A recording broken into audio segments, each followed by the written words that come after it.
The Russian invasion of Ukraine has the world on high alert for hack attacks. For more, we have cybersecurity expert Huda, the founder, chairman, and CEO of Cybercatch with us. I think the question most people have on their minds in our online world is, how safe is our money? The money is safe. The banking system is ahead of the curve with these aggressions that are going on with, say, Russia, with Ukraine, and the potential ripple effect. But I think the money is safe. I don't think there's anything to panic. However, people need to be on the alert, no doubt about it. And the ripple effect is the main concern, which is what I call the unintended consequence, where Russians are using cyber as another weapon to get the government down in Ukraine, for example. Well, they may use other companies to infiltrate first to get to the government, as it happened 5 years ago. What can the average person do to protect themselves from cyber criminals? So the consumer certainly should stay, extra cautious in looking at emails that they may be getting, or perhaps texts, and making sure that they are legitimate. They could be essentially a victim of phishing otherwise, or smishing. So that's one thing the consumer can do. They've got to make sure they have antivirus, anti-malware on their computers and devices. Those are some of the basic things they can do. They should use multi-factor authentication for their banking and other sensitive data. So in other words, not just use username, password, but actually activate another means of verifying that it's them that's logging in, like a text or a token.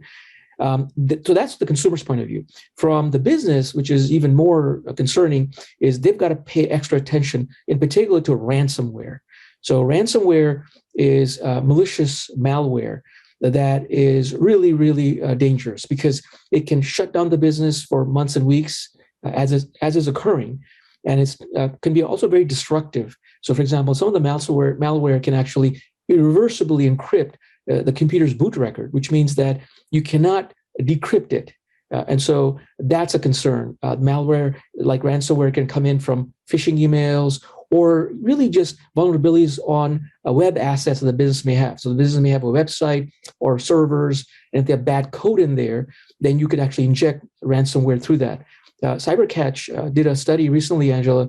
We scanned 21,850 companies in the United States and Canada. What was concerning is in the US, we found a third, 33% of these companies that were primarily small to mid-sized businesses with spoofing as a vulnerability. So spoofing, Angela, is where there's bad code, and the code is so weak that you could actually inject scripts or code that can fool the website to think it's legitimate and produce username, passwords, and even the database. So that's one out of every three small business in the United States has that vulnerability. That's concerning. So businesses have got to scan their websites to make sure these vulnerabilities don't exist, patch them right away, alert employees to look for phishing emails, but then also do testing of controls inside the network to make sure nothing is broken. Well, thank you for sharing your expertise with us. Thank you for having me, Angela. Honored to be with you. Go to businessfirstam.com for where to see our show on TV.